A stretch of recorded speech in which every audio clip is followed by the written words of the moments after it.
Criminal procedure code जो ल्यूनेटिक्स को deal करता है, उसके ट्रायल को डील करता है, ये हमारा आज का सब्जेक्ट होगा। और मैं आपको ये बात वादे करता चलूँ कि बहुत से स्टूडेंट्स को ये मसला आता है कि वो ये कहते हैं कि हम ये प्रोविजंस पढ़ते हैं लेकिन हमें ये इंटरमिंगलिंग का इशू सामने आता है या हम इसको प्रॉपरली अंडरस्टैंड नहीं कर सकते। तो मैं ये वादे करता चलूँ कि ये बहुत इजी है। अगर आप इसको अटेंटिवली देखेंगे तो मैं इसका आपको बेसिक कॉन्सेप्ट जो है वो बताऊंगा। आपके सामने 3 किस्म की सिचुएशन कोर्ट में आ सकती है। सबसे पहली सिचुएशन ये हो सकती है कि एक बंदे ने जुर्म किया है और वो ऑफेंस करने के बाद ये अदालत में प्ली लेता है कि एट दैट टाइम जब मैंने ये ऑफेंस किया, I was not in my senses, I was labouring some insanity, मैं ज़हनी हालत में नहीं था, इसलिए मैं उस जुर्म का मुर्तकिब उस सेंस में नहीं होता और मेरा केस जो है वो प्ली में आता है, डिफेंस में आता है, इंसैनिटी की प्ली जो है वो मैं लूँगा। ये नंबर 1 सिचुएशन। नंबर 2 सिचुएशन ये आती है कि at that time he was properly a Sen person, लेकिन जब वो ट्रायल फेस करने के लिए आता है तो उसको कुछ ऐसा हो जाता है कि वो प्रॉपरली ट्रायल को समझ नहीं पाता या उसको ट्रायल की अंडरस्टैंडिंग नहीं हो सकती। क्यों? कि now he has started labouring some insanity, कि इस वक्त at the time of trial उसको कोई ऐसी बीमारी लाक हो जाती है, कोई ऐसी ज़हनी बीमारी लाक हो जाती है कि वो प्रोसीडिंग्स को अंडरस्टैंड नहीं कर सकता। ये दूसरी सिचुएशन थी। एक तीसरी सिचुएशन भी है। तीसरी सिचुएशन ये है कि एक प्रिजनर है जिसको डेथ सेंटेंस अवार्ड हो चुकी है। Eight the time of awarding sentence, eight the time of facing trial भी वो ठीक रहा, eight the time of alleged commission of offence भी वो ठीक रहा, लेकिन जब वो जेल में चला गया, बीइंग इनमेट ऑफ जेल, उसको कोई ऐसी बीमारी लाक हो जाती है, अगर उसको कोई डेथ सेंटेंस हो चुकी है तो क्या उसकी एग्जीक्यूशन उस हालत में हो सकती है या नहीं हो सकती। ये जो तीसरी बात हमने की है, इस बात को Safia Bano case PLD 2021 supreme court 488, ये एक लैंडमार्क जजमेंट है जिसमें फुल बेंच कॉन्स्टिट्यूट हुआ और ये केस बहुत फेमस हुआ इस मुल्क में और अक्रॉस द बॉर्डर भी, बाहर भी पूरी दुनिया में, और इसको बहुत ज़्यादा देखा गया, समझा गया। इस पे अदालत ने कुछ रिकमेंडेशंस दी, कुछ बातें की, उसको हम लेटर ऑन डिस्कस करेंगे। जो पहली 2 सिचुएशंस हैं, we are talking about those 2 situations which come before court while dealing a trial of lunatic. अब इस ल्यूनेसी को समझने से पहले आपको इसका हिस्टोरिकल पर्सपेक्टिव, तारीखी पस मंज़र कि ये लफ्ज़ कहाँ से इवॉल्व हुआ और क्या ये लफ्ज़ आज भी मौजूद है या नहीं है, इस पे हम बात करते हुए मैं आपको ये कहूँगा कि lunar is a word which means moon, जिसका मतलब है चांद, और लैटिन वर्ड लुनेटिकस से ये डिराइव हुआ है।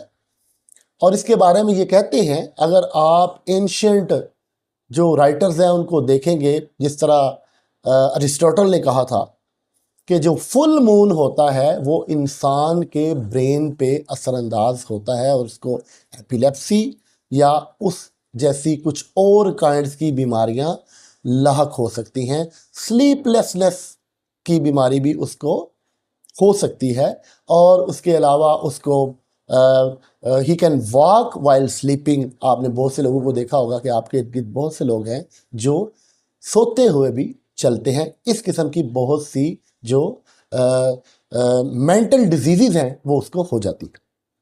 आपको इसका बिब्लिकल रेफरेंस भी मिलेगा, अगर आप जेम्स की बाइबल पढ़ेंगे तो ल्यूनेटिक्स का उसमें भी जिक्र है।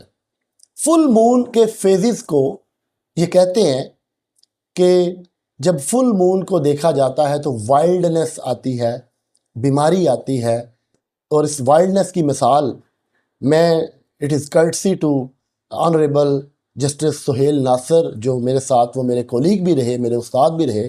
ही remained registrar of Lahore, high court Lahore, और उसके बाद वो सेशन जज लाहौर रहे, उसके बाद वो हाई कोर्ट के जज बने। तो उनका एक बहुत खूबसूरत लेक्चर जो उन्होंने जजेस को, हमारे कोलीग्स को दिया था ल्यूनेटिक्स के ट्रायल को, इन प्रोविजंस को समझने के लिए मैंने उससे भी गाइडेंस ली है ताकि मैं आपको प्रॉपरली कन्वे कर सकूं और समझा सकूं। आपके सामने ये एक इमेज है जो जिसमें कि आपके सामने एक वुल्फ, जिसको आप वाइल्ड डॉग भी कहते हैं, he is looking at the moon and he is barking at it. ये कहा जाता है कि भेड़िया जब भी फुल मून को देखता है तो वो वाइल्डनेस शो करता है, वो क्रेजीनेस शो करता है, वो पागलपन शो करता है और नॉर्मल रूटीन से हट के उसकी आवाज़ होती है। इसको इस मिथ के तौर पे भी लिया जाता है। इसी तरह अगर आप माइकल जैक्सन का वो जो थ्रिलर है, जो बहुत फेमस उसका सॉन्ग था, उसको अगर आप देखेंगे तो आप देखेंगे कि माइकल जैक्सन जब अपने फुल मून को देखता है तो उसको देखते हुए वो वाइल्डनेस शो करता है और उसको चेहरा जो है वो बदल जाता है और एक भयानक रूप वो धार लेता है। ये मिसाल माइकल जैक्सन की भी वो ऑनरेबल सोहेल नासर साहब ने दी, जो मुझे बहुत पसंद आई, तो मैंने कहा कि मैं आपसे भी ये शेयर करूं। ये नीचे एक और इमेज है जो बता रहा है कि वाइल्डनेस में एक बंदा जिसको कोई पता नहीं वो क्या कर रहा है। एक बात मैं आपको यहां बताता चलूं कि ट्रायल जो है वो उस बंदे का हो सकता है जो प्रोसीडिंग्स को समझ सकता है। अगर एक बंदा अदालत में आता है और उसकी ज़हनी कैफियत, उसकी ज़हनी हालत, उसकी फिज़िकल कैपेबिलिटी, उसकी मेंटल कैपेसिटी ये बता रही है कि he is unable to understand the proceedings of court, तो क्या ऐसे बंदे का ट्रायल होना चाहिए? बीइंग लीगल माइंड, आपके माइंड में ये बात आएगी कि ऐसा मुमकिन नहीं है। क्यों? क्योंकि चार्ज उसके अगेंस्ट फ्रेम होना है, उसको बताया जाता है आपके अगेंस्ट चार्ज फ्रेम हो रहा है। अगर उसने कोई प्ली लेनी है उसको बताया जाता है। अगर उसको पूछा जाता है आप गिल्टी हैं या आप गिल्टी नहीं हैं, तो अगर वो राइट फ्रेम ऑफ माइंड में, वो स्टेबल मेंटल कंडीशन में नहीं होगा तो वो अंडरस्टैंड प्रोसीडिंग्स को नहीं कर पाएगा, वो अपना डिफेंस नहीं ले पाएगा। जो विटनेसेस की एविडेंस हो रही होगी वो उसको शटर नहीं कर पाएगा, वो अपने वकील को नहीं बता पाएगा कि क्या सिचुएशन थी, कैसे थी। तो इसका मतलब ये है कि ट्रायल हमेशा एक सेन पर्सन का जो मेंटल कैपेसिटी, जिसकी मेंटल स्टेबिलिटी है, जो अंडरस्टैंडिंग है जिसको प्रोसीडिंग्स की, उसी का हो सकता है। नाउ तो डिफरेंस ये हुआ कि एक नॉर्मल रूटीन का ट्रायल और एक ल्यूनेटिक का ट्रायल, ये दोनों डिफरेंट चीज़ें हैं। एक फ़र्क यहाँ पे ये भी आता है कि इसमें ये बात तो ज़रूर आती है, ये तो पहले दिन से इस्टेब्लिश होती है कि भाई इस बंदे ने ये जुर्म तो किया है। इसको जो अपोनेंट्स हैं, जो एडवर्सरीज हैं, जो प्रोसिक्यूशन है, जो डिफेंस है, वो दोनों पार्टीज़ ये मान रही होती हैं कि भाई जुर्म तो हुआ है।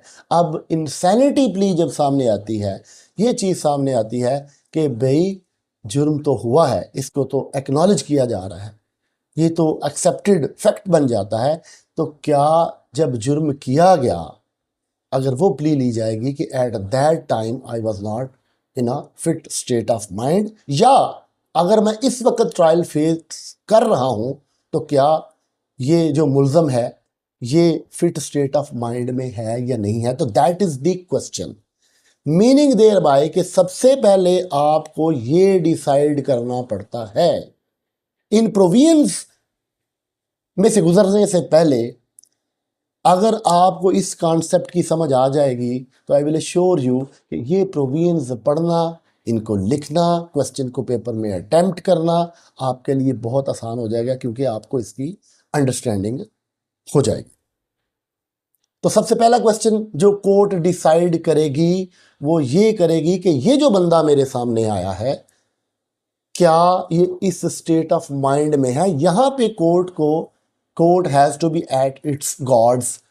कोर्ट को कॉशियस भी होना चाहिए, कॉन्शियस भी होना चाहिए, और एट ए टाइम कोर्ट को बहुत ज़्यादा विजिलेंस की ज़रूरत है, एक्सट्रीम केयर की ज़रूरत है। उसने सारी चीज़ों को ऑब्जर्व करना है डिमीनर भी ऑब्जर्व करना है, सारी चीज़ें ऑब्जर्व करनी है। और उसके बाद कोर्ट क्या करेगी कि कोर्ट सबसे पहले ये इंक्वायर करेगी कि क्या ये जो प्ली ले रहा है या जो कोर्ट में जो बात नज़र आ रही है इसकी वेरिफिकेशन के लिए, बिकॉज पीपल डू फेल, लोग कहते हैं इंसैनिटी प्ली लेने के लिए लोग पर्पसफुली इंसेन बन जाते हैं, लाइबिलिटी को स्केप करने के लिए लोग पर्पसफुली कहते हैं कि I am labouring some insanity, मैं बीमार हूँ, ज़हनी बीमार हूँ, और ऐसा शो करते हैं। आपने बहुत से ड्रामों में ये देखा होगा, बहुत सी मूवीज़ में देखा होगा कि लोग ऐसा करते हैं।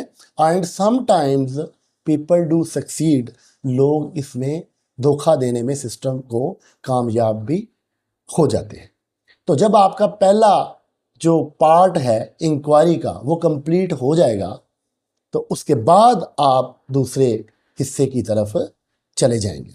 एक बात और जो मैं आपको कहना चाहूँगा वो ये है कि आपने एक लफ्ज़ सुना होगा voir dire test, VOIRDIRETEST,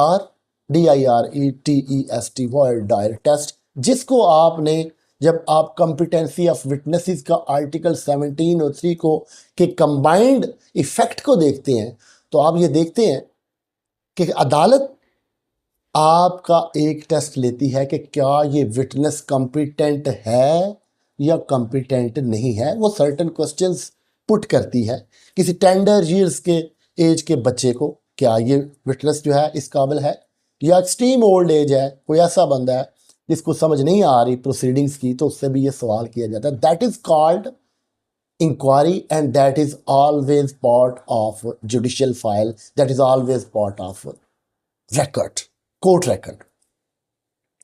Now what is it called? It is called trial within trial, trial के अंदर ट्रायल। और इसी बात की बेसिस पे अगर आप ल्यूनेटिक का ट्रायल करेंगे तो सबसे पहले आपको वायर डायर टेस्ट करना पड़ेगा। आपको ट्रायल विद इन ट्रायल आपको करना पड़ेगा। आप पहले एसरटेन करेंगे, वेरीफाई करेंगे कि ये जो बंदा सेक्शन 84 PPC की प्ली ले रहा है, इंसैनिटी की प्ली ले रहा है, ये क्या इसको इस फैक्टम को वेरिफिकेशन ज़रूरी है। और अब ये verification, one thing more I would like to tell you, that will not be an ordinary phenomena, that will not be an ordinary medical के आप देखते हुए कहते हैं, किसी को ऑब्जर्व करते हैं कि ठीक है यार ये पागल है, ये पागल है, ये पागल। ऐसा नहीं है। इस पागलपन को जांचने के लिए एक्सपर्ट्स की टीम होगी, मेडिकल बोर्ड होगा, और अगर वो सर्टिफिकेशन करते हैं, ये बताते हैं कि भाई ये इनसेन है, अनसाउंड माइंड है, ल्यूनेटिक है। ल्यूनेटिक के वर्ड को हम मज़ीद डिस्कस करेंगे कि क्या इस दौर में ल्यूनेटिक के वर्ड को यूज़ किया जाना चाहिए या नहीं किया जाना चाहिए, हम बाद में देखते हैं। इसको वेरिफिकेशन करके उसकी एक कॉम्प्रिहेंसिव रिपोर्ट बनेगी और रिपोर्ट वो अदालत में पेश होगी, और वो जो लोग उस मेडिकल बोर्ड का हिस्सा होंगे वो एज ए विटनेसेस कोर्ट में पेश होंगे। और विटनेसेस भी वो होंगे जो किसी साइड से नहीं होंगे, जो एज ए कोर्ट विटनेस आएंगे, और दोनों पार्टीज़ को ये राइट होगा कि वो उस चीज़ की, क्योंकि ये एक्सपर्ट ओपिनियन है, ये एज ए CW आएंगे और उनकी वेरासिटी को, उनकी क्रेडिबिलिटी को शेक करने का राइट प्रॉपरली बोथ पार्टीज़ को दिया जाएगा। दूसरी बात, ये ऐसा मेडिकल नहीं होगा कि जिसको आप, इसमें टाइम लग सकता है, इसमें काफ़ी दिन लग सकते हैं, काफ़ी मंथ लग सकते हैं, उसको अंडर ऑब्जर्वेशन जो है वो रखा जा सकता है कि उसको देखा जाएगा फ्रॉम बिहाइंड द सीन कि क्या ये जो कर रहा है, ये जो इसकी हरकत व सकनात हैं, क्या ये नेचुरल हैं, और क्या क्या ये सिम्टम्स शो कर रहा है, क्या क्या ये इंडिकेशंस दे रहा है।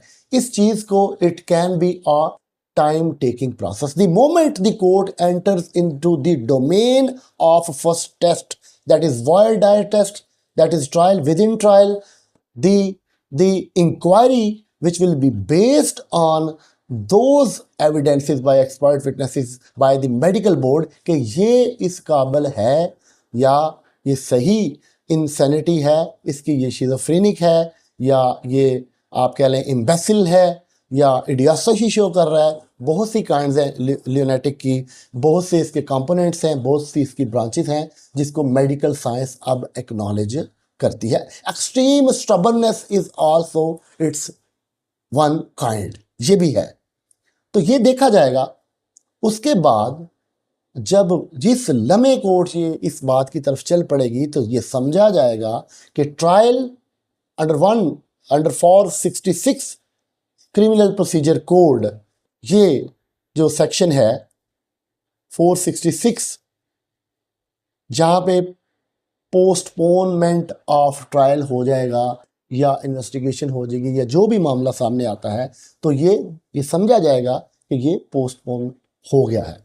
इसमें बेल का कॉन्सेप्ट आएगा कि अगर उसकी बेल, उसके जो श्योरिटीज़ हैं, ये बावर करवाते हैं कोर्ट को, ये यकीन दिलाते हैं कि ये रेपिटेशन नहीं होगी, ये अपने आप को हार्म नहीं करेगा, ये किसी माशरे में किसी के लिए भी ये कोई ऐसा काम नहीं करेगा जिससे किसी को नुकसान पहुंचने का इख्तमाल हो, तो उसको रिलीज़ किया जा सकता है। अगर वो श्योरिटीज़ नहीं मिलती या कोई ऐसा मामला नहीं होता तो फिर कोर्ट अपना रास्ता लेगी, या उसको अजाइलम में भेजेगी, या उसको मेडिकल जो हॉस्पिटल है, मेंटल हेल्थ जो ऑर्डिनेंस था, जो अब एक्ट बना, जो चारों सूबों के जो KPK का एक्ट था, सिंध का था, ये सारे एक्ट अब बन के, तो अब ये है कि पंजाब ने भी उसको जो है उसको देखा और बहुत सी चीज़ें उन्होंने लेके ये कहा कि इनको मेडिकल ट्रीटमेंट की ज़रूरत है, ये मेडिकल इंसैनिटी है।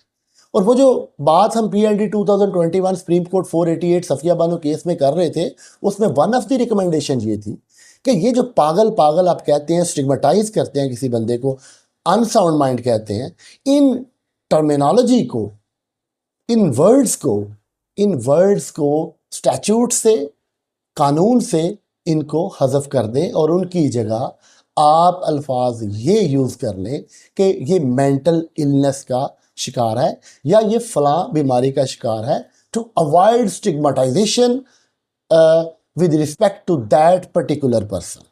तो ये विद द एवोल्यूशन ये चीज़ें आई, क्योंकि ल्यूनेसी एक्ट 1912 का मकसद ये था कि उनको अजाइलम में दे दिया जाए, उनको प्रोटेक्शन में दे दिया जाए, उनको बांध लिया जाए। लेकिन with the evolution of medical science की ये बीमारियां हैं, इन बीमारियों का ट्रीटमेंट मुमकिन है, इन बीमारियों को बीमारियां समझना चाहिए और ऐसे लोगों को बिल्कुल अनअटेंडेड या मुआशरे के लिए एक ये नासूर नहीं समझना चाहिए, बल्कि उनको एज ए पेशेंट ट्रीट करना चाहिए और उनके लिए अल्फाज भी मुनासिब यूज़ करने चाहिए। यहाँ मैं एक और बात आपसे करना चाहूँगा कि जब आपने इन प्रोविजंस को देखना है, हम बात कर रहे थे कि द मोमेंट इंक्वायरी स्टार्ट होती है तो वो पोस्टपोन हो जाती हैं प्रोसीडिंग्स जो है। ये किसी भी ट्रायल में ये नहीं हो सकता कि अगर एक बार वो प्रोसीडिंग्स पोस्टपोन हुई हैं और दोबारा वो बंदा आता है और मेडिकल रिपोर्ट मेडिकल बोर्ड की आती है, now he is in a fit state of mind. अब ये पीरियडिकल फिट्स का शिकार नहीं है, इसकी इंसैनिटी परमानेंट नहीं है, ये टेम्परेरी थी। ये इंसैनिटी की काइंड्स हैं, ल्यूनेसी की काइंड्स हैं। बाज़ औक़ात ऐसा होता है कि कोई बंदा परमानेंट इंसैनिटी का शिकार होता है। उसकी मैं मिसाल आपको एक लाइव दे सकता हूँ। एक हमारे जानने वाले थे, वो कमीशन्ड ऑफिसर थे मिलिट्री में, और उनके पेरेंट्स की डेथ होगी, उनको नहीं बताया गया। ही वॉज इन काकूल, उनका बिजनेस लॉस हुआ, उनको नहीं बताया गया। जब वो वापस आया और उसने इतनी शॉकिंग न्यूज़ सुनी, he went mad and he remained mad till death. Captain Waheed उसका नाम था, मेरे जानने वाले थे वो। उससे एक वकूआ हो गया कि उसने, चूंकि वो इंसेन था, लोग उससे डरते भी थे, भागते भी थे, उसने एक बच्चे को दीवार के साथ दे दे के मार दिया। और उसी अक्रेंस में उस बच्चे के जो वारिस थे, उसी हीट ऑफ पैशन में उन्होंने उसको भी मार मार के जो है वो मार दिया।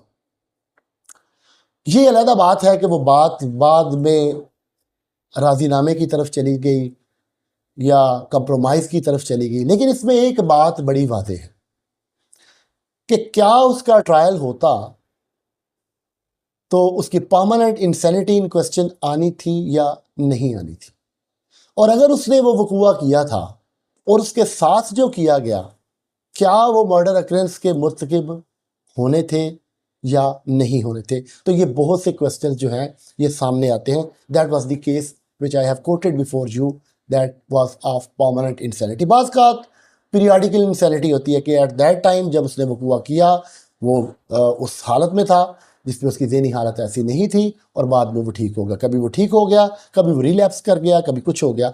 तो ये मतलब ये है कि ट्रायल एक से ज़्यादा बार आपको देखा जाएगा कि पोस्टपोन भी हो सकता है और उसके बाद दोबारा वो शुरू भी हो सकता है। ये सारी चीज़ें जब भी आपको मौका मिले ल्यूनेटिक ट्रायल का एज ए जज करने का या एज ए प्रोसिक्यूटर करने का, तो आप ये सारी चीज़ें उसमें सीखेंगे।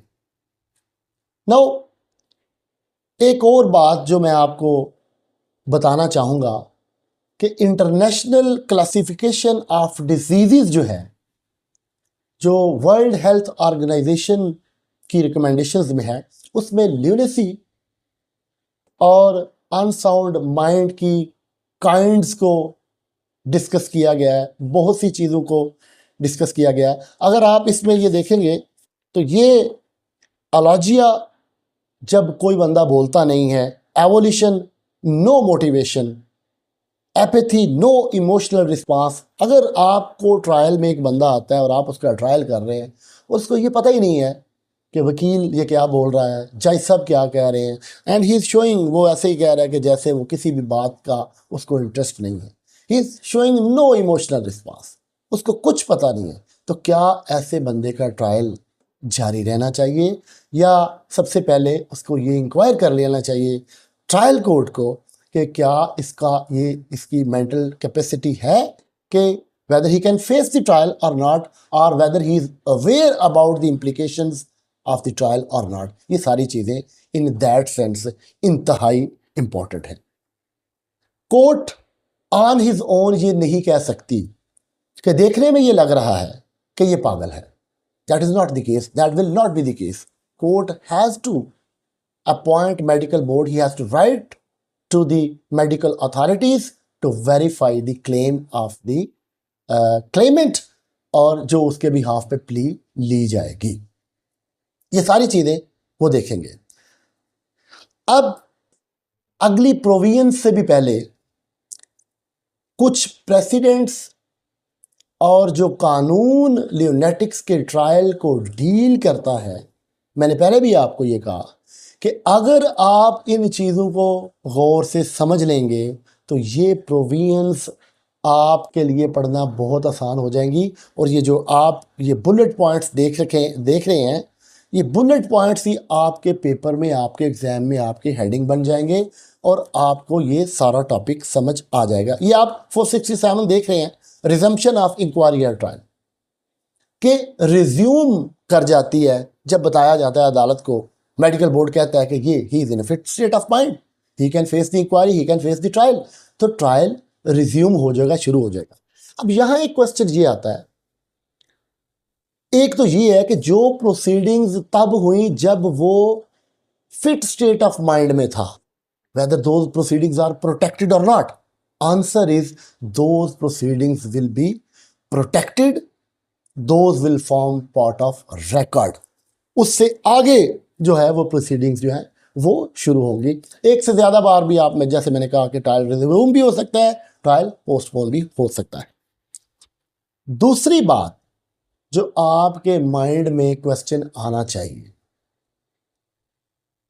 वो ये होना चाहिए कि अगर ट्रायल रिज्यूम हो जाता है और ट्रायल रिजम्पशन के बाद एविडेंस शुरू हो रही है, और एविडेंस एक दिन पहले वो आया है और अगले दिन ही वो ही shows the science that again वो रेकरिंग इफेक्ट हो गया है, वो दोबारा उस इंसैनिटी की तरफ चला गया है, तो फिर दोबारा, तो ये कोर्ट के लिए और कोर्ट के जो स्टेक होल्डर्स हैं उन सब के लिए ये बड़ा एक आप कह लें कि एक इम्तहान है। और ऐसे ट्रायल जो है वो लंबे भी चल सकते हैं और दोज कैन बी वो लंबे अरसे के लिए भी चल सकते हैं। तो you have to be very cautious even if you are pleading on behalf of accused. अगर आप प्रोसिक्यूट कर रहे हैं और अगर आप जज हैं, आप जो भी हैं, आपको इसमें पेशेंस शो करना होगा और आप ये बातें आपको मलहूज़ हाथ रखनी पड़ेगी। ये एंड पे मैंने कुछ चीज़ें, ये 464 टू 475 आपके लिए पढ़ना बहुत आसान हो जाएगा। कोई चीज़ ऐसी नहीं है रिजम्पशन के हवाले से, पोस्टपोनमेंट के हवाले से, मेडिकल बोर्ड की रिकमेंडेशंस का पार्ट ऑफ रिकॉर्ड बनना, वही इन प्रोविजंस में लिखा हुआ है, और ट्रायल का दोबारा कमेंस होना, वही इन प्रोविजंस में लिखा हुआ है। उसको बेल कैसे दी जाएगी अगर वो शो करता है कि ये श्योरिटी प्रॉपर हैं और ये शो करवाएंगी कि भाई ये दोबारा रेपिटेशन नहीं होगी, ये अपने आप को हार्म नहीं करेगा या किसी को नहीं करेगा। ये सारी चीज़ें इसमें है, कोई अनोखी चीज़ इसमें नहीं है। इन सारी चीज़ों को आप तब अंडरस्टैंड करेंगे जब आप इन प्रोविजंस को या इस केस लॉ को, जो मैंने आपके लिए ये वायर डायल टेस्ट जैसे ट्रायल विद इन ट्रायल हमने डिस्कस कर लिया, और लॉ और प्रेसिडेंट्स क्या है। सबसे पहली बात चैप्टर 34, ये आपकी कंसर्न्ड प्रोविजंस हैं CRPC, जो ये 464 से 475 तक जा रहा है। उसके बाद ल्यूनेसी एक्ट 1912, इसमें आपने इन प्रोविजंस में आप अजाइलम का लफ्ज़ पढ़ेंगे। एक इम्पॉर्टेंट बात मैं आपको ये भी बताना चाहूँगा, रूटीन में ये होता है कि जब आप किसी को, अगर कोर्ट इस नतीजे पे पहुंचती है कि ये बंदा बरी होना चाहिए कि he was labouring some insanity, और इसको बरी कर देना चाहिए कि he was not aware about his acts, तो नॉर्मली ये होता है कि कोर्ट ये कहती है कि he should be set at free, jail से उसको रिहा कर दिया जाएगा। लेकिन ल्यूनेटिक के ट्रायल में ऐसा नहीं होगा। ल्यूनेटिक के ट्रायल में प्रॉपर रिकमेंडेशन होगी ऑन बिहाफ ऑफ कोर्ट।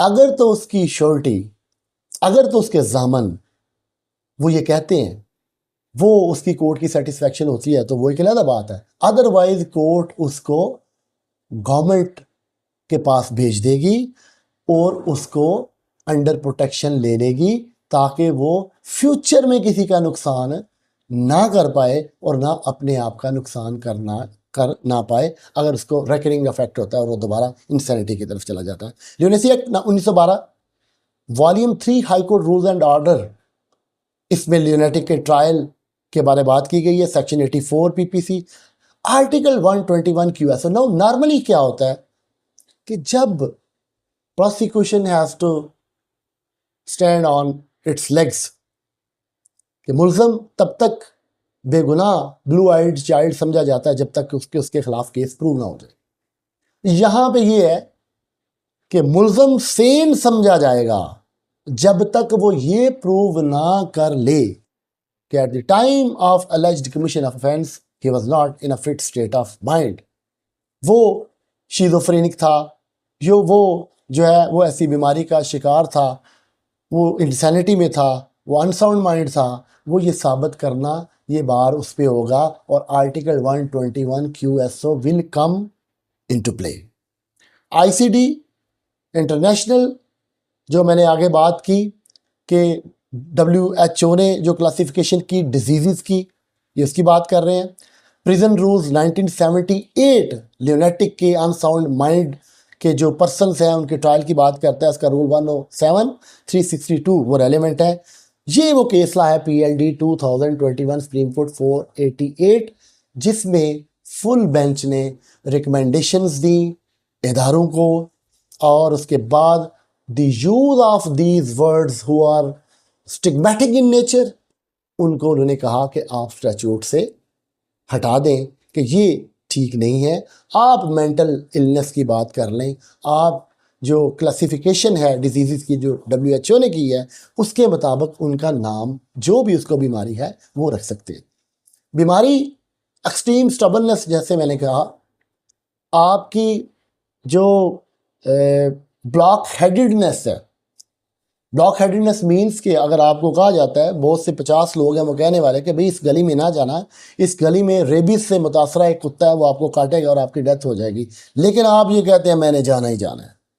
आप उन 50 के 50 लोगों की बात को कोई अहमियत नहीं देते। You are having one track policy, what I have to do I will do and I will do in my manner. तो that is a kind of lunacy to.